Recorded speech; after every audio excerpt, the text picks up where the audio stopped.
Hello and welcome along. Of course, the picturesque scenery behind me means that we have made it to Oulton Park. Now it's round 4 of the Lotus Cup UK and the Lotus On Track Elise Trophy, and can you believe it, we are halfway through the season already, and there is so much still to play for. Now we've got a very busy day of racing with 2 Lotus On Track Elise Trophy races and one 75-minute Lotus Cup UK race.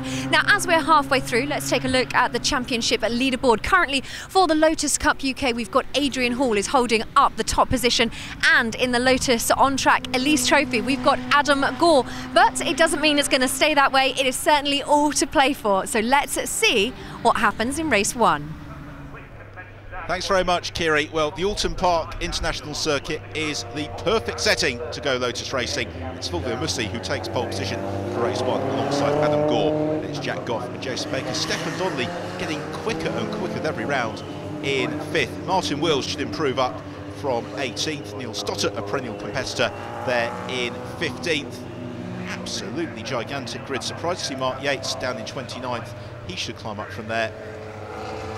As the last couple of cars coming in to launch corner, the crowd readying themselves to enjoy the action, and away we go. And is it the white car of Mussi or the blue machine of Adam Gore? It's Gore who leads away from the line as they sprint towards Old Hall for the first time, and going into second place is Gore's Rob Boston Racing teammate Jason Baker as Mussi runs white out of Old Hall. That may allow Jack Goff through as well, cleanly through Old Hall down through the avenue into Cascades. It's Gore, then Baker, and then Fulvio Mussi who slides to the inside of Jack Goff. Then it's Stefan Donnelly and Craig Denman completing the top 6. There's Denman, the bright orange car, as they head along Lakeside into Island Bend. And the move for second place, Fulvio Mussi, you could see was lining up to the inside of Jason Baker, and he's gone through.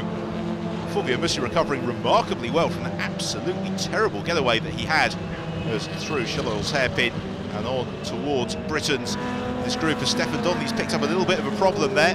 Some bodywork rubbing on the rear tyre. Hopefully that should stop smoking fairly shortly as they leap over the curbs through the flip-flop chicane at Britain's and then up over the crest before they head down into Hizzies. And the battle is the one for third place because the blue machine of Jason Baker covers to the inside of British Touring Car Championship racer Jack Goff. British Touring Car Championship, of course, this year racing for the first time on the international circuit. They used the island configuration for the past few seasons, the Fosters before that. So out over the crest on towards Druids. Adam Gore then, Fulvio Mussi in pursuit, and Mussi looks to line up the manoeuvre coming out of Druids along the ripples in the tarmac on towards the heavy braking zone for Lodge Corner. Gore knows he's coming, covers the inside line. Mussi then switches back and darts through to the inside as the rest of the field stream into Lodge. We'll see if we've had a change. The lead also looking to make progress is David Alexander in the silver car as he slithers through. Gains ground. What a magnificent sight this field make as it's side by side for the lead. And Adam Gore squeezes Fulvio Mussi, but Mussi darts through, finally completes that manoeuvre into Old Hall and head down the avenue into Cascades. And the leading quintet completed by Craig Denman, beginning to break clear from the rest of the pack. Around Cascades, along Lakeside, as they're a little bit low down the field. Chris Mayhew looking to try and gain some progress as Nick Pink immediately ahead of him. Back lead of the race, it's Mussi from Gore into Britain's. Just gently riding the chicane, and then accelerating out over Hilltop on towards Knickerbrook. White car of Fulvio Mussi, blue machine of Adam Gore. Then we've got Jason Baker, who is still busy defending from Jack Goff. He's got his warning lights on. I suspect that he may have inadvertently flicked those in heat at the moment. Then we have got Craig Denman trying to join into the scrap for third. Through Hizzies, out of Knickerbrook and up over Clay Hill. If you look in this race, there are some great battles going on, but we've got one car that was peeling towards the side there. It's been a little bit of trouble. No concern though for Nick Pink. He is in pursuit of Paul Baker as they climb over Hilltop. Chris Mayhew also part of that scrap. More tussles to enjoy as James Little jinks to the inside of Simon Oakley. There's Oakley in the black and orange car, always prepared car. You'll see in the hands of Simon Oakley. Meanwhile, the leaders are very, very tight by Mussey. Slithers wide at Druids. Now this is Adam Gore's opening. They sprint on towards the braking zone for Lodge Corner, and Mussey squeezes Adam Gore, but Gore is determined to hold his line and goes through. He takes the lead of the race. Brilliant manoeuvre that from Adam Gore. Very, very fair defence as well from Fulvio Mussey. The two drivers giving each other just enough space, but not an inch more. They're still side by side into Oulton. It's Gore who's got the advantage. Negotiates the right-hander. They accelerate down the avenue. Oh dear, problem there for Chris Perkins. Around he goes. And just dips into the gravel trap. Hopefully he should recover from there. Meanwhile, Stefan Donnelly and Adam Knight having a good scrap. There's Knight in the darker car, number 15. In pursuit of Donnelly, who's going to cover the inside line here into Oulton. Knight, though, swoops around the outside. Then Donnelly switching back. Brave stuff from Stefan Donnelly. He pushes a little bit too hard and goes bouncing off across the grass. Around he goes into the path of some oncoming traffic. Fortunately, we're deep enough into the race for him to avoid being collected. Getting late on into proceedings now. Adam Gore still under sustained pressure from Fulvio Mussey. Oh, and they make contact, and around goes Adam Gore. And Mussey, no malice in that, he just misjudged his braking point. He comes over Hilltop very slowly. Oh, and that's why he's slowing down to allow Adam Gore back through. Incredibly sporting driving from Fulvio Mussey. He knows it was his mistake. He knows he could be penalised from it. So he is going to back off the pace and allow Adam Gore to reclaim the advantage. Just was fractionally too late on the brakes. Again, he's signalling to Adam Gore. He's saying, come past me. That was my mistake. Get back into the lead, then we'll continue tussling. And that is exactly what happens at Druids. The pair of them now picking up the pace. And battle gets underway. On towards Lodge Corner. Trouble is, though, Fulvio Mussey's running out of time to make this manoeuvre. The same goes in the back of your shot for Jack Goff on Jason Baker. There's Baker. Warning lights flashing away. Defending vehemently from Jack Goff.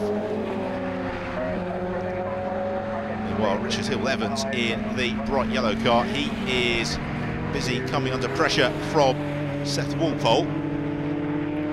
Seems to find Seth Walpole wherever there's a good scrap in a Lotus on track for these trophy race. Generally Seth's in the middle of it. Right, here's another look at the Fulvio Mussey Adam Gore incident. See Mussey just a little bit too late on the brakes. Tiniest hint of contact, but given the direction change, it was enough to destabilise Adam Gore and spin him around. Thereafter, Adam Gore has been able to withstand the pressure from Fulvio Mussey as they head through Lodge for the final time. The clock has ticked to 0. The pair of them accelerating up over Deer Leap on towards the checkered flag, and Adam Gore takes the win, just a quarter of a second ahead of Fulvio Mussey. What about third place? Well, they've pulled some way clear of that scrap for third. It has gone the way of Jason Baker. Let's have a look then at the results. Victory for Adam Gore from Fulvio Mussey, and Jason Baker withstanding that race-long pressure from Jack Goff. Craig Demon in 5th ahead of Matthias Raderstock and Stefan Donnelly. Richard Hill-Evans completes the top 10. Neil Stossert in 12th. Simon Oakley enjoyed that scrap. He finished in 14th. It was Jackie Perkins who completed the 25 finishers.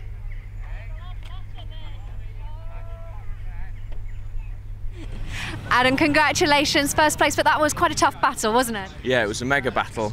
Biding my time for the first 5-10 minutes, just waited for him to make a mistake. He didn't, so I had to force him into a little bit of a mistake. I got him to go defensive into Druids, and then I got the run on him into Lodge, so that was good. We might have had a bit of contact going into one of the chicanes, unfortunately. We went in real close, and as I caught the second bumper, I caught the second curb, sorry, I caught the back end of his bumper, which turned him round. I felt it was only fair to give him the place back, so with enough space behind us, I gave him the place back, and we batted out from there. We have to ask, what were your hazards about? Yeah, I saw the lights were flashing. I think maybe the alarm was going off or something, and the lights were flashing, and I thought the hazards were on, so I pushed them and thought I was turning them off, but I wasn't. Stefan, now you qualified in 4th, but then ended up a little bit further down and spun. What happened out there? Yeah, no, we're having a good ding-dong with Adam Knight all race, and just got a run out of me coming out of Lodge down the pit straight, and balled across at Oulton, and just a bit over eager, trying to carry too much speed in, ran wide on the grass, and round she went. And Obviously, a reverse grid for race 2, so you'll be a little bit further down, so a bit more battling. What's the plan? I think, well, the quick boys like Fluvio and Adam, they're going to be really hard to keep behind us. I think they'll be coming through quite quickly, but if we can stay in 5th, where I qualified, then hopefully, you know, you can only ask for that, really, so fingers crossed.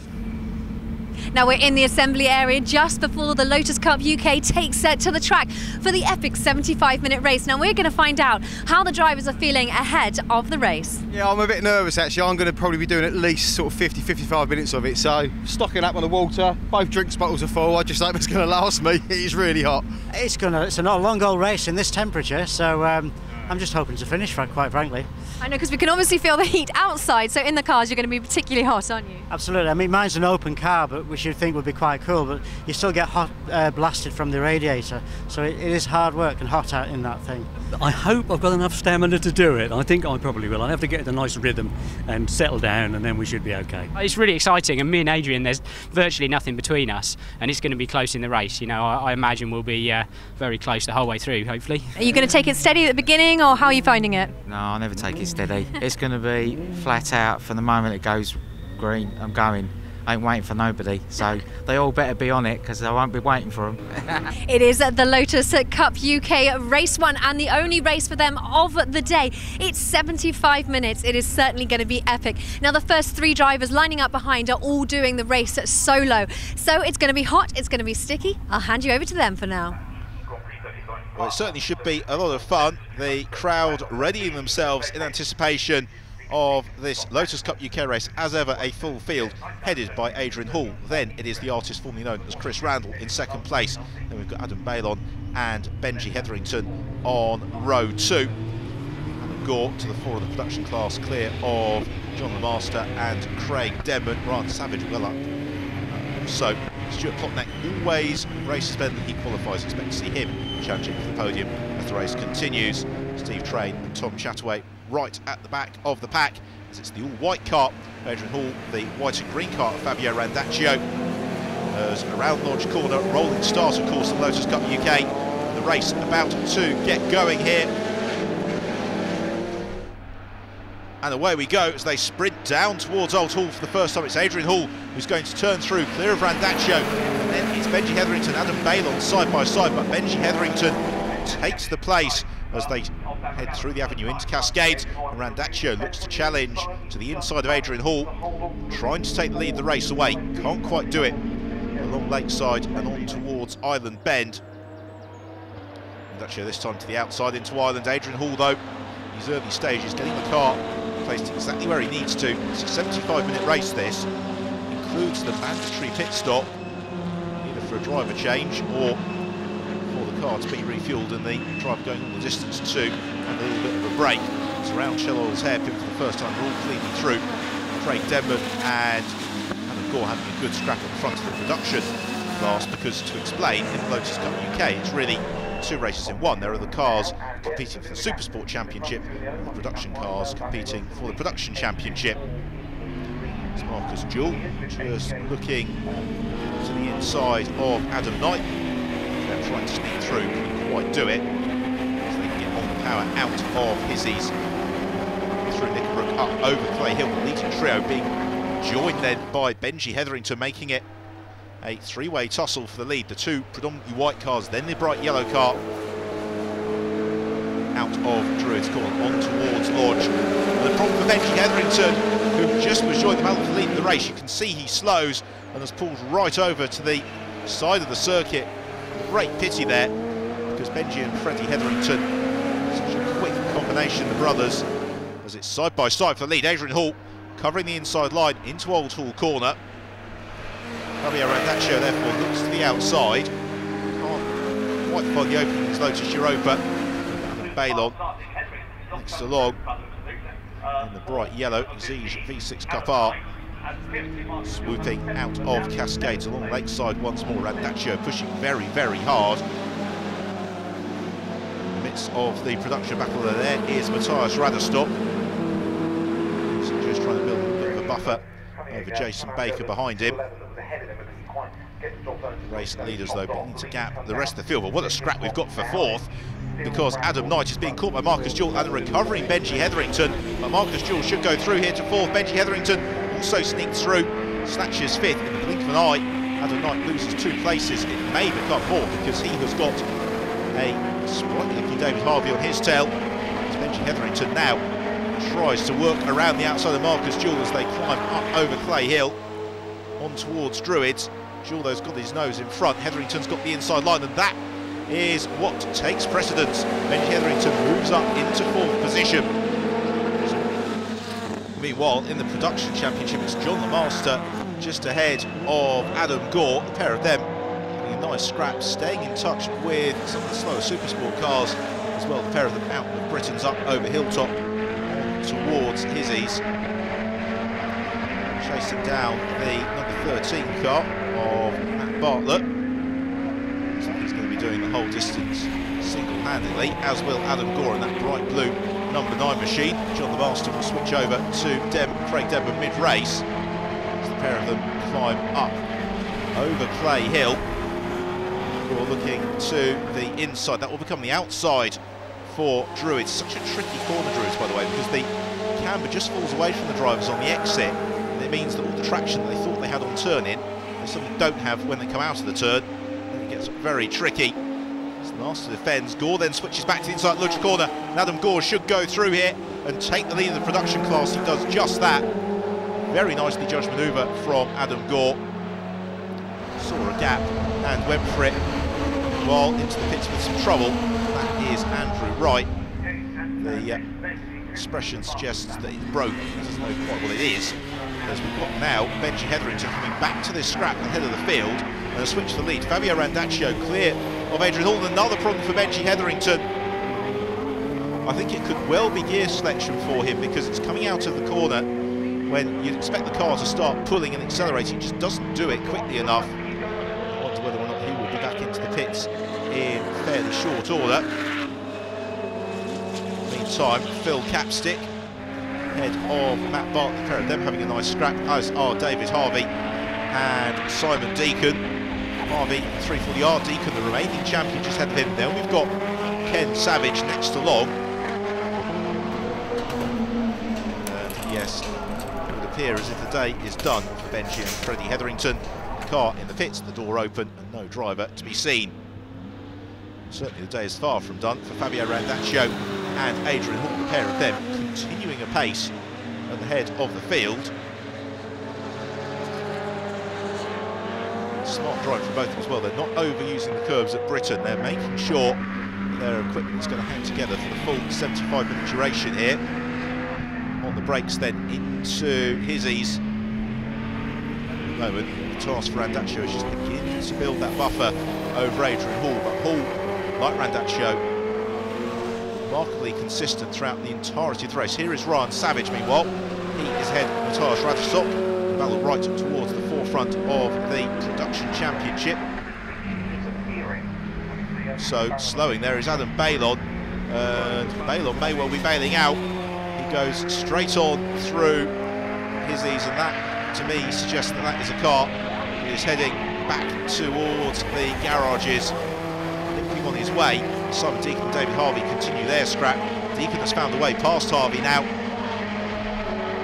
Entertaining race this. Wherever you look, there are cars pairing off throughout the field, having lively tussles. Ken Savage still part of this group, and in pursuit of David Harvey as they squirt out of Druids.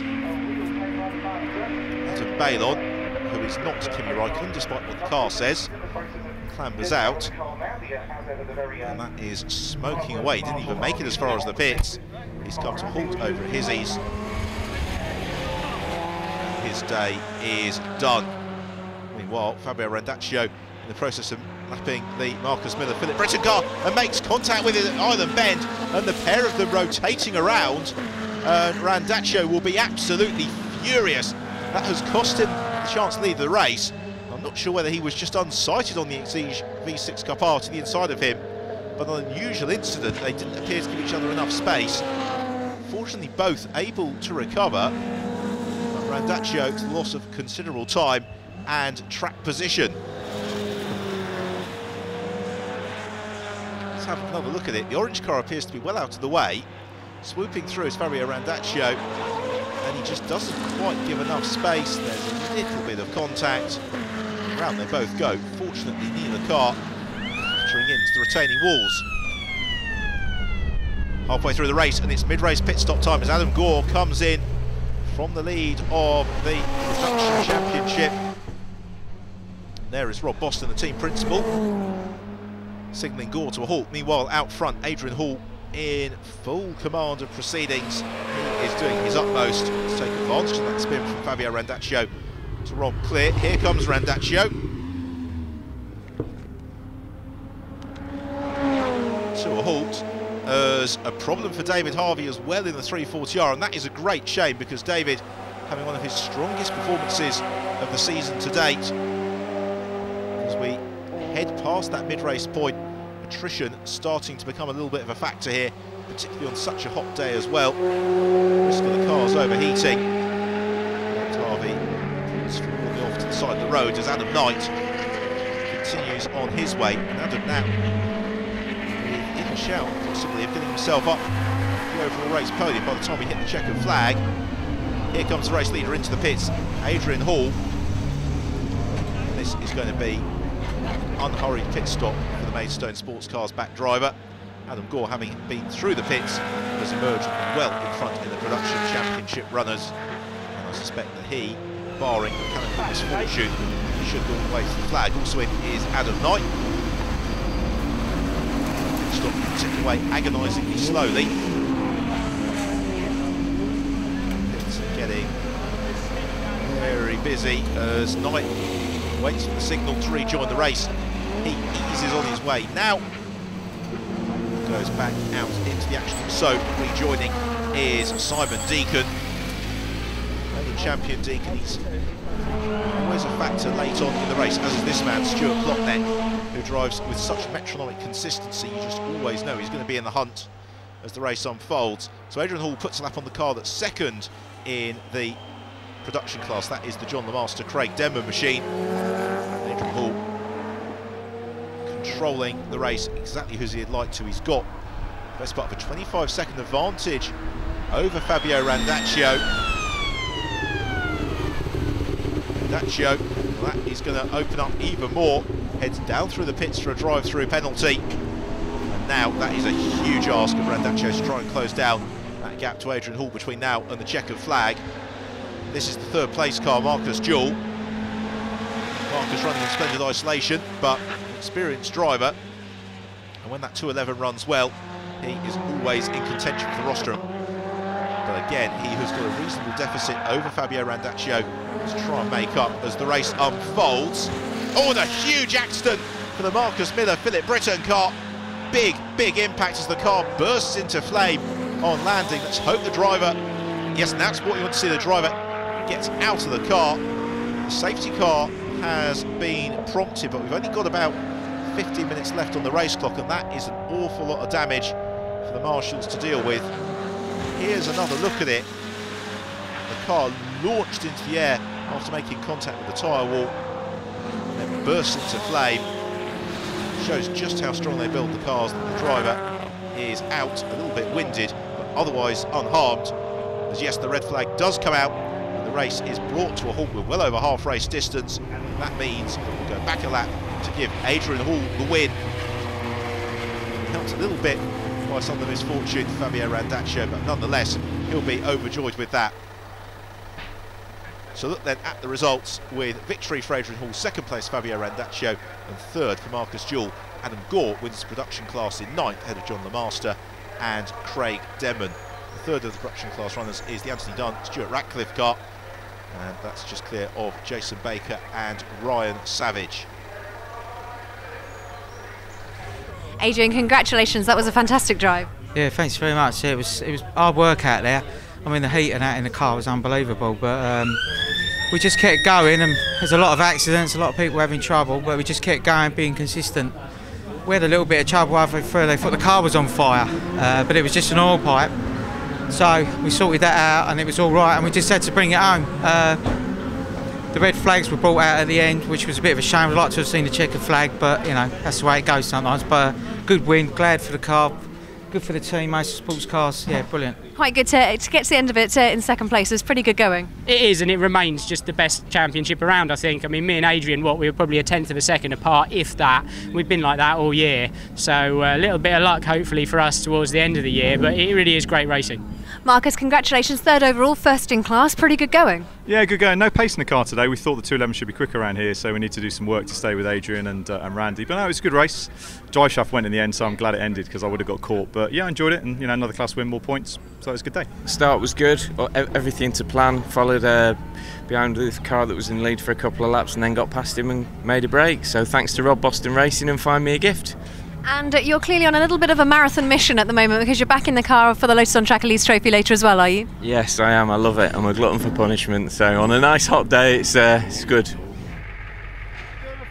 Midway through the Lotus Cup UK season then, and this is a look at standings in the Supersport Championship. Adrian Hall leading it from Simon Deacon, Marcus Jewell, but it's very close for fourth between Adam Knight, Ian Fenwick and Steve Guglielmi. In the Production Championship, Stuart Plotnick ahead, but just 4 points clear over Craig Denman, James Little and John Lemaster, with Richard Hill-Evans and Anthony Dunn in the mix.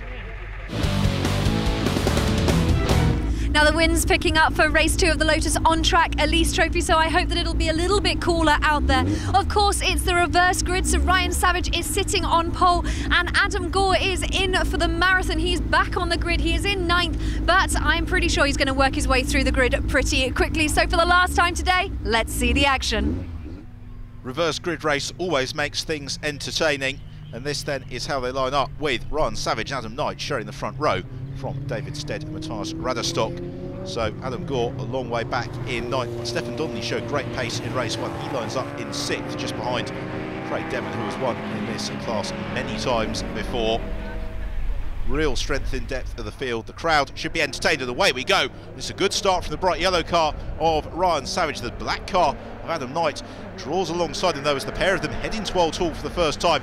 But it's Savage from Knight as the field all clean on their way. Chris Mayhew and Jackie Perkins completing the runners. This time we got somebody in a little bit of trouble spinning around. I suspect that's possibly David Stead who was caught up in that, as Adam Gore eases clear of Matthias Raderstock through Cascades and along Lakeside towards Island Bend. Out front though, Ryan Savage enjoying leading the way. He is clear of Adam Knight. That's another son of, this time Stefan Donnelly, who is there in 3rd. It's Adam Gore looking to challenge as they jostle through Shell Oil's hairpin. That short curving sprint towards the chicane at Britain's. It's a bit of a flip-flop at Britain's.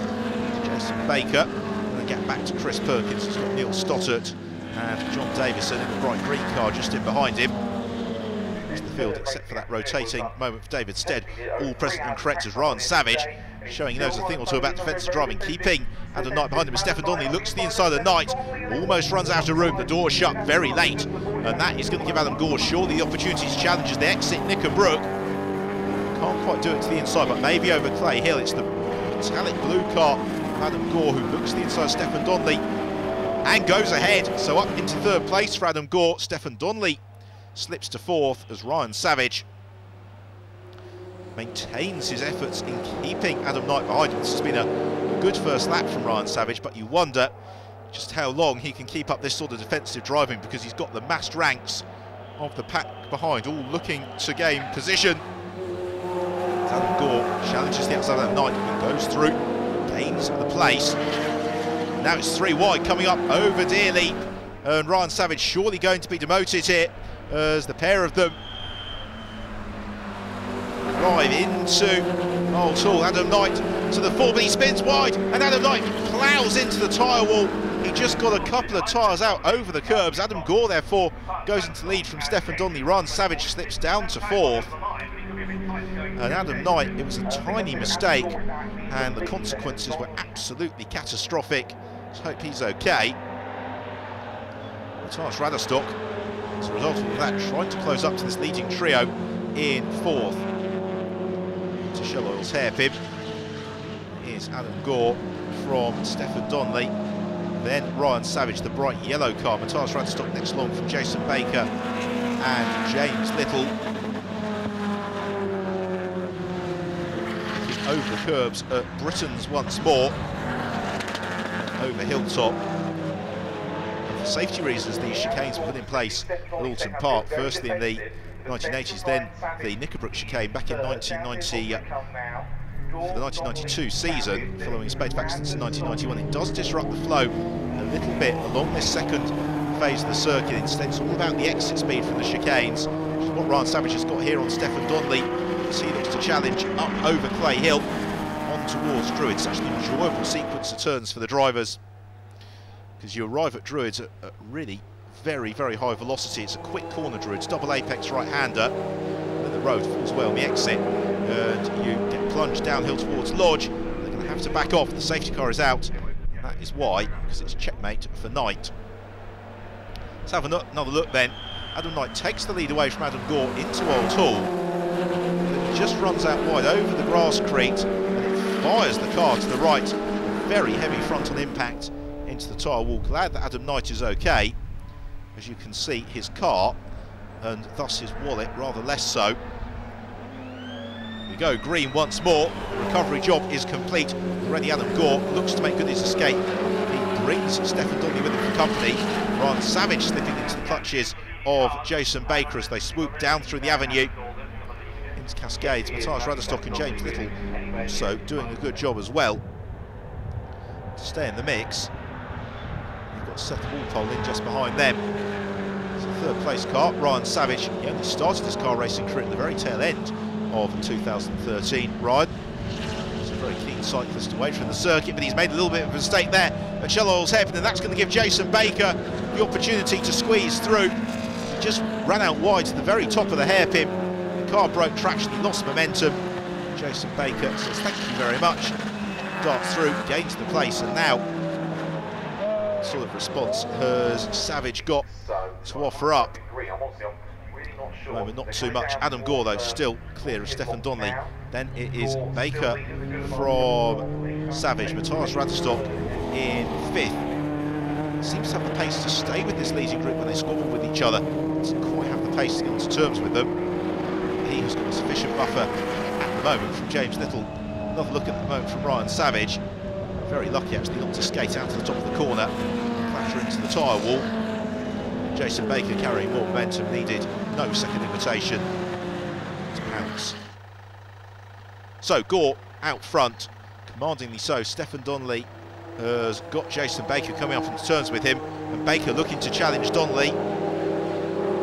Still got a few minutes left in this race, so Jason Baker can afford to wait a couple of moments to pick the perfect moment. We've got somebody sliding side at the back of the shot. I think that's James Little, as meanwhile the move for second place into Lodge Corner, and Jason Baker would appear to have gone through. We'll find out when they get to Oulton.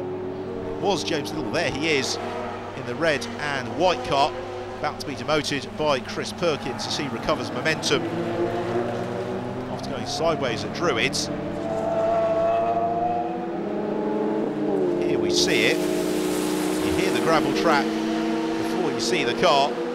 Great recovery there from Little, finds forward propulsion in the right gear in a blink of an eye. Richard Hill Evans moving large on his tail. It's been passed as well by Neil Stotter. Round at Shell Oil's hairpin. Just a couple of laps to go in this second race of the day here at Oulton Park. It's been a long day for many of these drivers because they'll have been out in the Lotus Cup UK race. They've already had a 20-minute race as well in the Lotus Elise Trophy.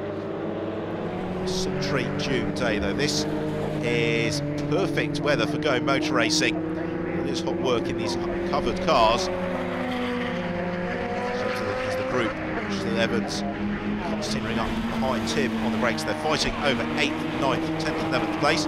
There is Chris Perkins who completes 10th. Then it is David Alexander, the silver car, who is next along. Meanwhile, out front, Adam Gore in perfect control. He has driven absolutely superbly. He is looking to claim the triple at Oulton Park today, and he is just about to do exactly that. The checkered flag goes out, and Adam Gore takes victory in both of the Lotus Elise Trophy races to add to his Lotus Cup UK trial.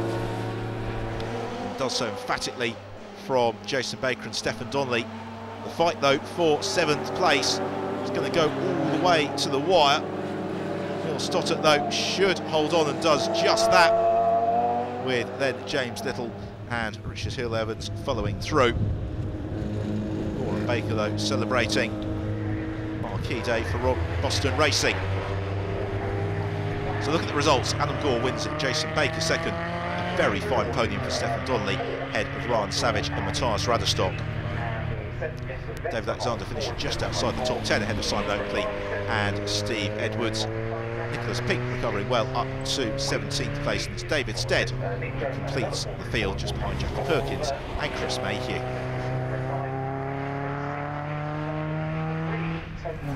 Adam, congratulations, it is a hat-trick. How are you still standing? Oh, I don't know, just pure adrenaline, but it was an amazing race. I was just saying, our teammate nearly took me out, which was hilarious. I was laughing in the helmet, and then, yeah, I thought I'll try and get away from the lunatics, and then the safety car came out and they were all back, and it was, yeah, carnage. But thanks again to Rob Boston Racing, Find Me a Gift, and Dave, my mechanic, he's done an amazing job. Yeah, I'm really pleased, actually. Solid points, and yeah, 2 podiums, so I'm really pleased. It was almost a DNF with the close spin at the start. Nearly took David as he was spinning across the track in front of me. I'm sure the tyres like 50 pence pieces. I was locked up trying to miss him. But yeah, challenging, but a really good weekend. First podium, 4 races in for me, so yeah, absolutely chuffed. It's not a result I expected at the start of the weekend. Had real issues this weekend with drive shafts, done 4, but huge thank you to ES Motorsport. They've been absolutely fantastic this weekend and got us out and rewarded them in race 2. So in terms of the championship standings then, it is Adam Gore who leads the way. That's by the 40 points ahead of Fulvio Mussi and Jack Goff. Jason Baker in 4th, with Craig Denman snapping at his heels.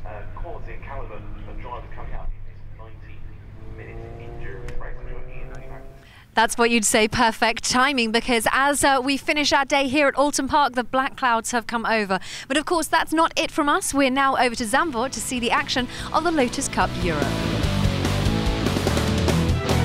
As we leave Oulton Park behind, you join us in sunnier shores here at Zandvoort. Well, who said it's all about work and no play? Now it's round 3 of the Lotus Cup Europe, and of course we have come to this incredible location and incredible circuit. Of course, Zandvoort is famous for holding the Formula 1 Grand Prix from, well, 1958 onwards, so a good 30 years of racing Formula 1 here, and now it's time to play host to the Lotus Cup Europe.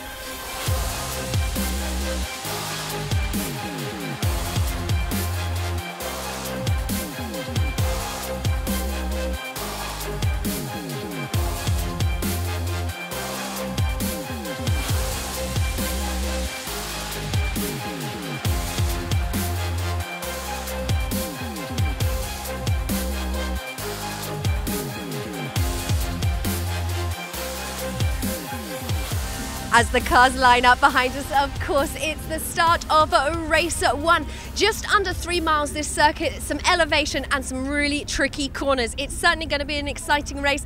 The V6 are dominating at the front, so let's see the action. So once more, it is Jonathan Walker who puts the car on pole position. Alongside him is Nicholas Walker. Then row 2, Nikolai Gibson and Jeremy Lorenko, the first of 2 11s, ahead of Nicolas Frere and Xavier Georges. Let's see how Gregory Rass comes up through the field. Olivier Cunat in 11th place, as Andrew Wright has the production runners in 20th. Dahib, though, just behind, with John Packer 3rd amongst the production championship cars. Dave Carr, always better in the race than qualifying. He lines up in 26th place. Case for Lois rounds out the top 30. Nicola Gambini completes the gigantic field. The opportunity to race at one of the gems of European motorsport, the Zandvoort circuit, in amongst the dunes on the Dutch coast, and away we go. In-car Nicholas Walker. Jonathan Walker, though, has made the jump from pole position. He should lead into Tarzan for the first time, as the rest of the field all fan out and jostle for position, all when it's all got a little bit tight as they turn through. It's Nicolas Ferrer who has been turned around. Philippe Loup and David Harvey caught up in all of that. It gives, though, Nicolas Gibson to get immediately onto terms with Nicholas Walker. John Walker, though, leads the way out front.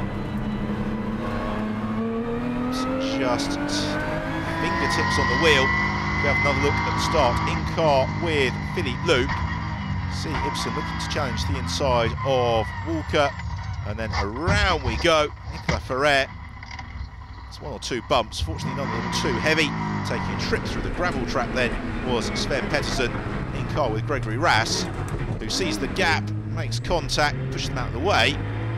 Left with nowhere to go really, Rass, but he did gain a couple of places as a result. For Dave Carr, a little bit further down, all he could see was a car turning sideways, a traffic jam forming, and is confronted with a blocked road.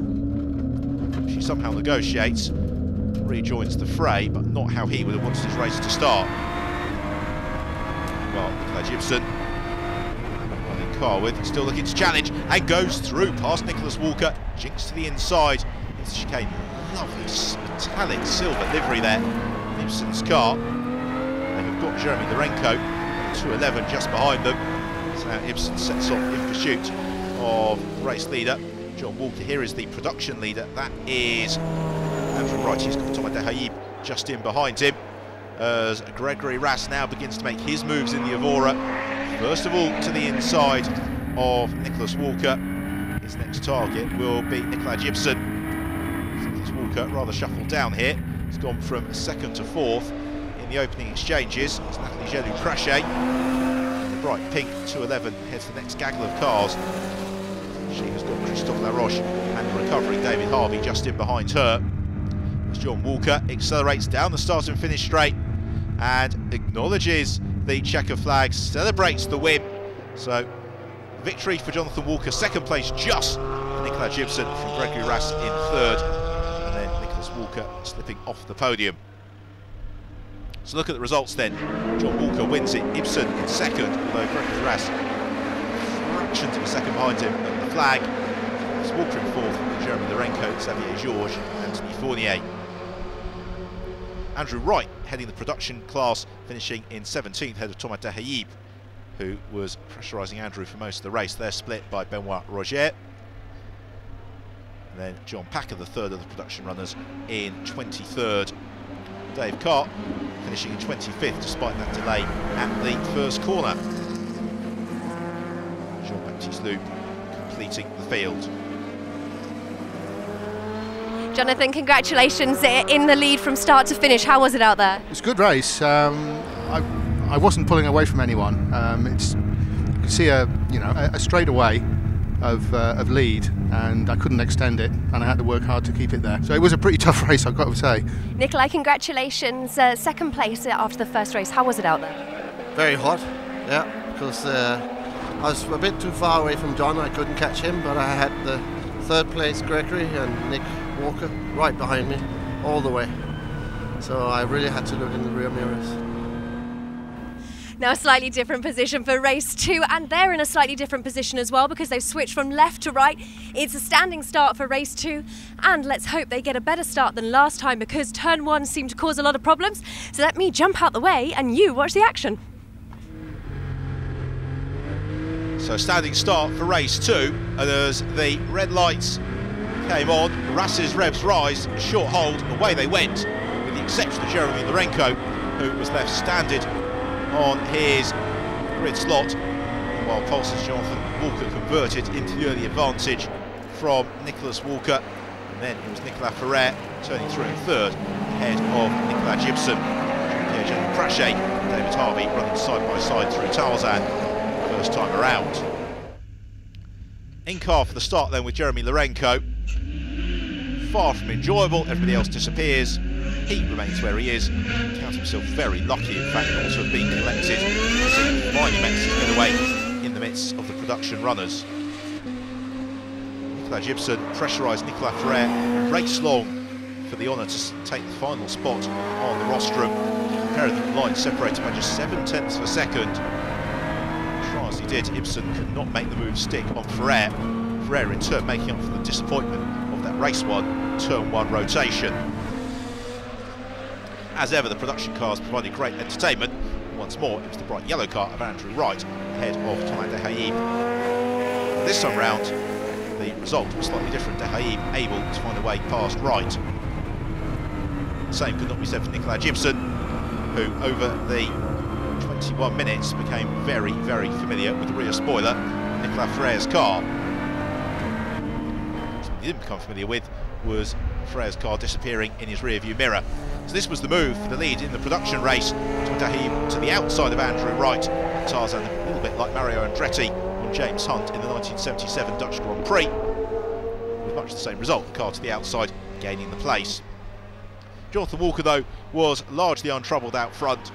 He powered on to claim his second victory of the weekend, doing the double in Zandvoort.